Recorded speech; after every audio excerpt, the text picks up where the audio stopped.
Just like having relevant and accurate information is necessary to make sound hiring and lending decisions, being engaged in our community is important. DataFax is proud to support the positives and be a sponsor of The Spark. Since 1964, Memphis Theological Seminary has worked to equip men and women of all races and faiths with the spark to do ministry for the real world. We're grateful to serve our community and proud to support WKNO.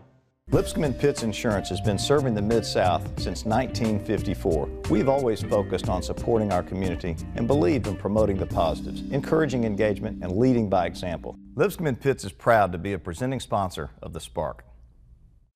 Additional funding for The Spark is provided by Christian Brothers University, Mueller Industries, MyTown Movers, MyTown Roofing, MyTown Miracles, and by Serves. This month on The Spark, our theme is a mission of nutrition. We'll learn more about an organization ministering to the physical, spiritual, and emotional needs of men, women, and families who are homeless, addicted, and in crisis, a group of do-gooders with bicycles and backpacks who are sharing love and feeding hundreds of homeless individuals each week, and a chain of restaurants serving gourmet dishes made fresh from family recipes that's giving back in big ways. We'll also share a special moment from our Spark Awards 2016. Ever been excited by a new idea? Inspired by watching someone lead by example? When we talk about creating change, we start by sharing the stories of everyday heroes making a difference in their own way so we can learn and do the same. This truth is the power behind this show, which is focused on business and community leaders who are leading by example to give back, fuel change, and create new opportunities for the Mid-South. I'm Jeremy Park, and this is The Spark. They're an organization ministering to the physical, spiritual, and emotional needs of men, women, and children here in the Mid-South who are homeless, addicted, or in crisis. I'm here with the president and CEO of Memphis Union Mission, Scott Bjork. Let's start, before we get to the history of the organization, let's start with some important statistics about homelessness here in the Mid-South. So give us some stats that stand out to you in terms of just how pervasive homelessness is here in Memphis. Okay, Jeremy. On any typical day here in the Memphis metro area, there will be between 1,500 and 2,000 homeless individuals, served by a myriad of excellent service providers. It's been estimated that approximately 10% of that number will be unsheltered at any given time. And I think one stat that stands out to me that's kind of unnerving is, was it 35% or under the age of 35, or it's a high number that are young? Yes, it's an alarming number, and we've seen that number increase. We're also seeing the numbers of elderly increase as well. But I think there's some factors that contribute to that, and that is here I see a breakdown in many cases of the family. So we're seeing a younger and younger clientele. And obviously that kind of steps into what you do with all the different services, but let's start with some history. So interesting, it was a philanthropist that kind of threw out the idea, and all of a sudden, next thing you know, you had individuals joining up in the effort, and now here you are today. So give us a little bit of a snapshot of the history from Memphis Union Mission. Well, back in 1945, T. Walker Lewis, who was that philanthropist, he was also a businessman, a well-known businessman here in Memphis. As he walked the downtown area, he became concerned about individuals that he saw on the street that had no place to go. And as you know, World War II was winding down. And so many of our great veterans were coming back. They were self-medicating. You know, today we talk about, you know, crisis and all these things. So he was concerned about that. And he brought together a small group of businessmen here in Memphis, 17, of which expanded to 54. And in 1945, Memphis Union Mission was founded, over 70 plus years ago.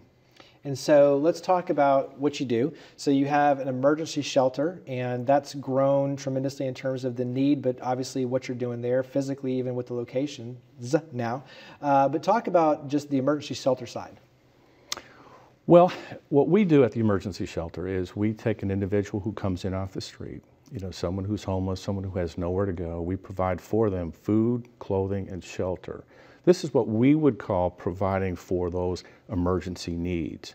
We try then to take that individual, sitting down with them, find out what are the fundamental reasons they're on the street. You know, perhaps it's an economic reason, perhaps there's some mental health issues involved. Sadly enough, today we see about 30+% of individuals coming through our doors who have some form of mental health issue. So we try to work with that individual. If they have a substance addiction, we try to move them into a recovery program. Back to kind of statistics, you serve breakfast, lunch, and dinner. I mean, you're talking 300,000 plus meals, correct? That's right. Wow. That's 365 days a year. But more importantly, when we have some of these weather extremes where the city, the county rely on us to provide services, we've seen as many as 466 individuals coming to us that we have served overnight and assisted them. So yes, we've just grown dramatically over the years. Talk about some of the other programs. I think it's really interesting. You have rehabilitation programs that kind of go through Shelby Forest. You have another kind of apartment, so to speak, where families and mothers can live together for women, designed for them. That's kind of a year-long program. Talk about some of the other programs for Memphis Union Mission. Well, Jeremy, we have a program called Calvary Colony, which is out by Shelby Forest. We have 160 acres there, where 46 men are in a long-term recovery program, meaning 6 months. So in other words, they'll start their initial phase downtown and then they'll go out there. We also have 5 3-bedroom homes that the mission built. We're able to house intact homeless families, you know, mom, dad, kids. So that's another program that we operate. We have what we call Mariah House, which is a program for women and their children. These are women who need a long-term recovery program. And so we're also able to take their children with them. We have a program called the Opportunity Center. It's a drop-in center. We'll serve on average probably about 75 to 100 individuals a day that are coming in off of the street just for, you know, to get out of the heat or to get out of the cold, to have some activities during the day. We also at that same facility have what we call an extended stay program. We have the Right Transitional House, which is where men who graduate from Calvary County can go and enter a transition program where they are employed, working, saving, paying off whatever baggage they may have to enable them to go successfully re-enter society. So talk about ways we can help, because obviously there's financial contributions, volunteerism. I mean, to be able to do what you do takes a lot of volunteers. Expertise coming along for those that can do everything from help with resume writing, interviewing, all of those. So talk about ways we can help. Well, I would say all of the above. You know, we have approximately 1,000 volunteers a month that assist us in a myriad of different opportunities. You know, sometimes the beginning of that is to come down and just serve a meal at the mission, just to kind of help our kitchen team. We served about 307,000 meals last year, so we're pretty good at that. But that's the beginning. You know, I've had volunteers come and say, Scott, you know, I don't want to just do that. What else can I do? And my favorite example is a guy that owned a number of laundromats. And I said, well, you've forgotten more about laundry than I know. Would you take a look at our laundry? And he came in and helped set up some new systems and things for us. So tell us what you do. Tell us what your expertise is. And we'd like to plug you in. So tell us where we can go to learn more. www.memphisunionmission.org.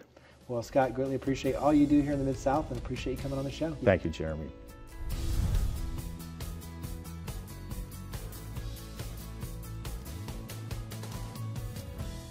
They're a group of do-gooders with bicycles and backpacks that are feeding the homeless here in the Mid-South. I'm here with the Executive Director for Urban Bicycle Food Ministry, Lyle Udell. And you're talking over 5 years of history now in the making, but give us a little bit of history for Urban Bicycle Food Ministry. Thanks, Jeremy. Appreciate being here. In July of 2012, a student at Memphis Theological Seminary started what is now known as Urban Bicycle Food Ministry. And the beginnings of that were one Wednesday evening, he made 15 burritos on his kitchen stove, put them in his messenger bag, and rode from Midtown to downtown, and just thought he would look for people who looked like they needed a meal, or more importantly, friendship, and a moment of love. And he gave away all his burritos that night, and he got home and he realized that he had just had more or less a spiritual experience. And he had touched people in a way that he really hadn't expected to, and in turn he had been touched really deeply. And so the next Wednesday night, some friends joined him, and every night since then, back in July, it was 5 years that this has been going on. Additionally, we started doing a Saturday morning ride a few years back in 2014. So it's every Wednesday night and it's every Saturday morning. That's right. And I want to backtrack a little bit because it's important. You know, you've got burritos, hot dogs, things that are portable, so the volunteers can make those. So that's important, is the portability of it. But the other aspect is, you know, on bicycle, it's the human relationship. So it's going in to where those who need it most are. So in other words, you're not expecting them to come to you. You're literally going to them and you're feeding them. So talk about kind of those two aspects, is the portability of the food and why that's important, and also the portability of the human to get to these individuals and helping them. Absolutely. That's kind of the key of what we do. It's going out and seeking these people out. You know, soup kitchens are great and missions are great, but you know, it sends a huge message that we actually go and seek these people out and find them in the alleyways or the streets or the park benches and whatnot. And I had one gentleman down in Fourth Bluff Park one night. He just looked at me as we were serving him, and he said, "Do you know why I love you?" And I said, "Why?" And he said, "Because you find me. You come find me." And it's a huge message. And you know, rolling up on a bicycle is a lot different than pulling up in a nice warm car in the wintertime, you know, or you get out and you're getting in your nice warm car. You know, on a bicycle, it's much more intimate. You're out there with them. Additionally, we ride in any kind of weather, regardless, you know, cold, heat, rain, snow, whatever. And I think that sends a message too. All of our riders, and that's what I love about them, all our volunteers are so dedicated, our kitchen help and our riders. But it sends a huge message to our friends on the street when we roll up in the pouring rain, you know, and find them in an alley. So talk about the stats. 5 years in, over 5 years in now, you've got some huge stats for just the numbers of burritos made and the number of volunteer hours. And so share some of the stats that stand out to you. That's right. As of July, we were well over 80,000 burritos made. 80,000. Yes, yes. And this is all, you know, because Tommy, you know, listened to that little voice inside one night and said, "Okay, I'm going to do that." And this is the result. And I think we've calculated approximately 17,000 individual rider miles over the routes that we ride downtown and midtown. And most importantly, that equates into over 40,000 moments with our friends on the street where we are sharing love with them. And much more importantly than the meal, it's speaking to them about, our actions are speaking to them about how they are valued and they are loved and they're not forgotten, they're not thrown away. So talk about how this works. We mentioned Wednesday night, Saturday morning, but the volunteers come together and they make the burritos and hot dogs and things that you're going to deliver, and then they go out. So talk about the process. Sure. We meet at First United Methodist Church downtown, 2nd and Poplar, and they graciously let us use their kitchen to make all the food. And they lease a building to us that's right next door for nothing, and that's where we keep our supplies, and that's where we work out of and leave from there on the rides. And so talk about how we can help. How can we get involved? I mean, obviously there's a volunteer component, serving. There's a financial side to underwrite the cost of the meals and what you do. So talk about ways we can help. Absolutely, thank you. Yes, anyone is welcome to ride with us. Perfect for families. It really is, it really is. And to cook, you know, in the kitchen. We've got a limited space in the kitchen, you know, so we can only have so many people there at a time, but it's a great family event too. We do want kids to be over 16, I believe, you know, to cook hot surfaces and, you know, knives and whatnot. But, and as far as finances, you know, our future goal, the building that we work out of, we're working in unison with Room in the Inn Ministries and Iona Ministries, two other homeless-based ministries that work out of that building. And the vision is to turn that building into a day shelter where people can come in and get out of the heat, get out of the cold, where we can help them write resumes, where we can provide them a locker, a mailbox, that type of thing. And so it'll be quite a bit of money to renovate the building. Talk about the website, social media. How can we help? Urban Bicycle Food Ministry on Facebook, ubfm.org. Well, greatly appreciate all you're doing. Definitely encourage not only individuals but families to be involved. It's a great volunteer experience. So, Lyle, thank you for all you do and for coming on the show and sharing. Thank you so much, Jeremy. Appreciate it.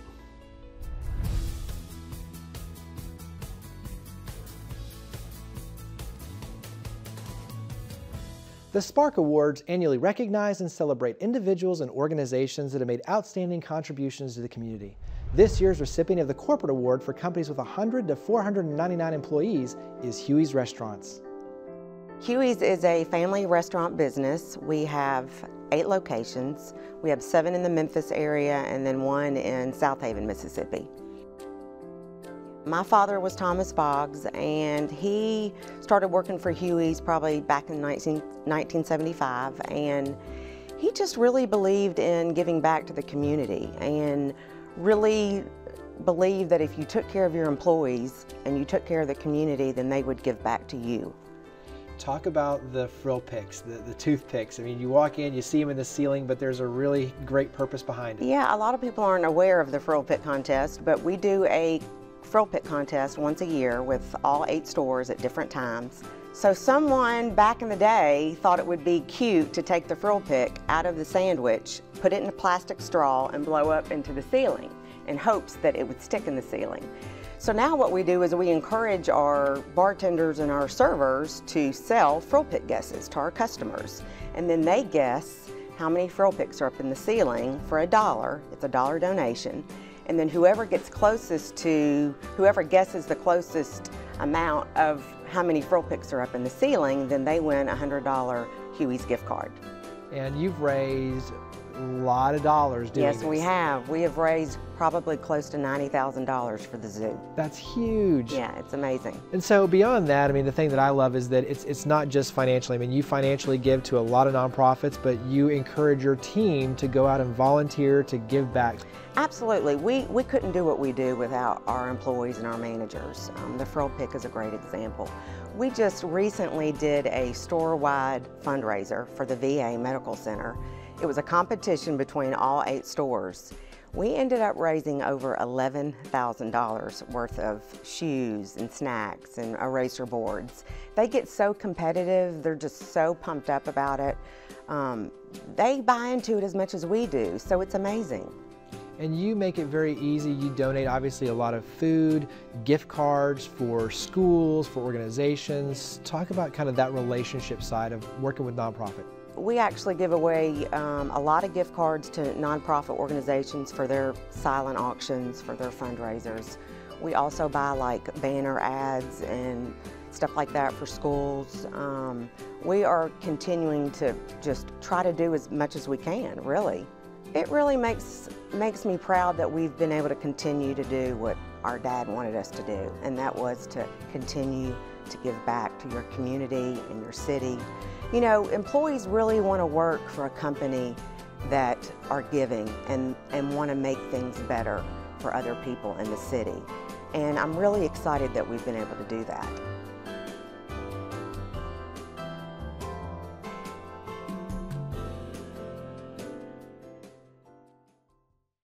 They're serving gourmet dishes made from scratch from family recipes. I'm here with the president and CEO of Holiday Ham Holdings, which owns Holiday Deli and Ham Company and Pimento's Kitchen and Market, Trey Jordan. So let's start with, you have a family history tied to this with you and your father. So give us a little bit of history for Holiday Ham Holdings, but more importantly, how that transitions to Holiday Deli and Ham Company and now Pimento's Kitchen and Market. Absolutely. Well, 25 years ago, this year, we decided to get in business together, my dad and I. The reason we did is because we wanted to spend more time together. And with that, we started Holiday Ham and Turkey, which has had many evolutions over the years. And ultimately today is Holiday Deli and Ham Company and Pimento's Kitchen and Market. And so when we opened Holiday Deli and Ham Company, we had the goal of really being a competitor for Honey Baked Ham. And as we grew, our customers said, give us more. We want more salads. We want more sandwiches. We want more of this. And so our menu has grown exponentially to what it is today. And a big part of that is family recipes. Absolutely. My dad's recipe is a pimento cheese. We sold over 80,000 pounds of pimento cheese last year. Wow. My mom's tuna salad recipe, it's just all family affair. And a big part of the growth too is the customer service. And I mean, I'm a fan. I do the drive-through, and I also go in all the time. And they get to know you by name. It's all, like I said, family-friendly, wholesome food. But talk about the customer service aspect and the core values. Yeah. So the core values, we've really said that we have 4 core values, and it's to love our food. First, you got to love your food. You got to make sure it's right, and that coming from family recipes, that makes sense. We want to make sure everything that goes out is great. And then we love our team too. We want to love the people who work for us and treat them like family, because they are family. We spend more time with them than anybody else, so we want to make sure that they have a great place to go to work every day.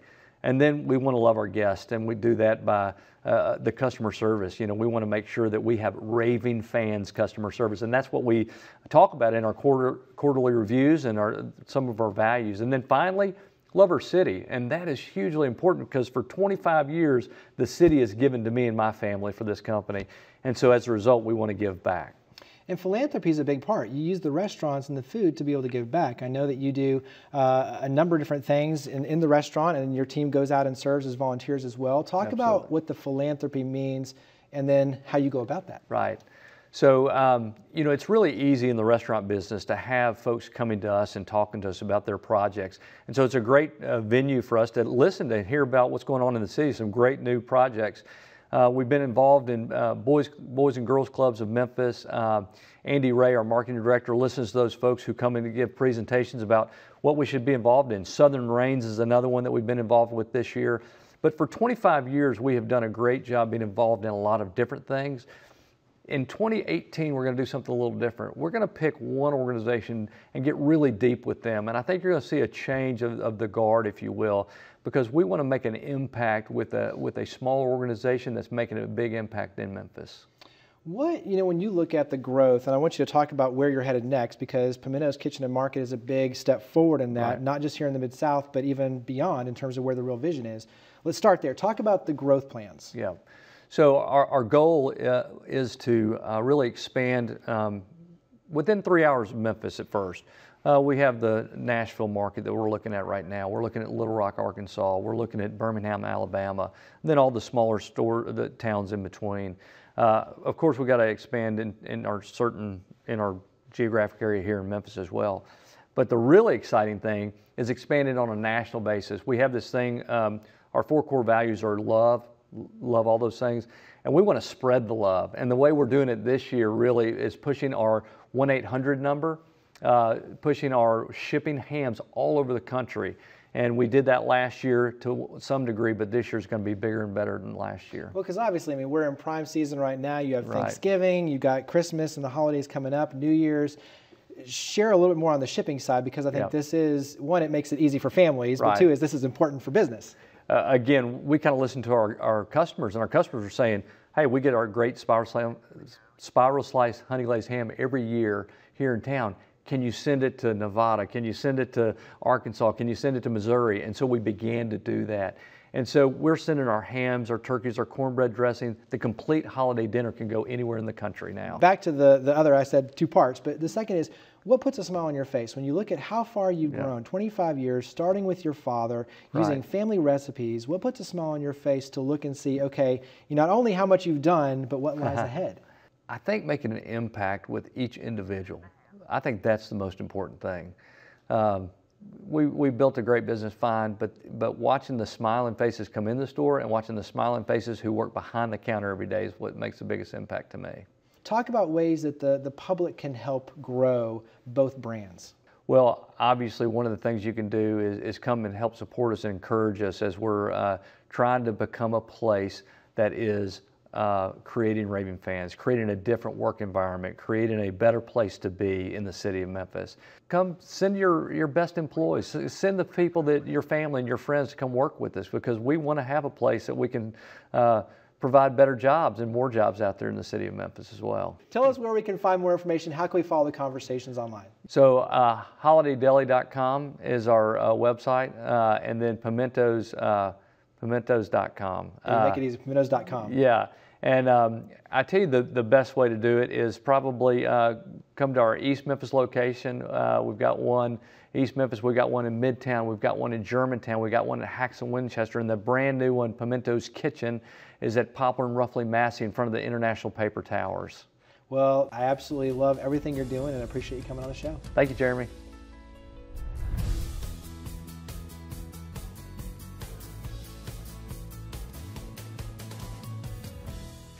There's an old saying, the way to a man's heart is through his stomach. That sentiment may be dated as romantic advice, but one thing is for sure, food brings people together. It nourishes the body, mind, and soul, and creates opportunities for us to build relationships and friendships. Memphis Union Mission provides breakfast, lunch, and dinner every day to feed the hungry. Then they're taking it further by providing shelter, clothing, medical care, and programs that help those who are homeless, addicted, or in crisis. Urban Bicycle Food Ministry brings volunteers together to make food that can be delivered with backpacks and bikes, and they're delivering the blessings direct to those most in need. Local restaurants like Pimento's Kitchen and Market and Holiday Deli and Ham Company are serving nutritious and delicious meals made from family recipes, and they're using their food in restaurants to give back as well. It's the power of food with a mission of nutrition for body, mind, and soul and community. Thank you for watching The Spark. To learn more about each of the guests, to watch past episodes, and share your stories of others leading by example, visit WKNO.org and click on the link for The Spark. We look forward to seeing you next month, and we hope that you'll join with us in creating a spark for the Mid-South. Just like having relevant and accurate information is necessary to make sound hiring and lending decisions, being engaged in our community is important. DataFax is proud to support the positives and be a sponsor of The Spark. Since 1964, Memphis Theological Seminary has worked to equip men and women of all races and faiths with the spark to do ministry for the real world. We're grateful to serve our community and proud to support WKNO. Lipscomb & Pitts Insurance has been serving the Mid-South since 1954. We've always focused on supporting our community and believed in promoting the positives, encouraging engagement, and leading by example. Lipscomb & Pitts is proud to be a presenting sponsor of The Spark.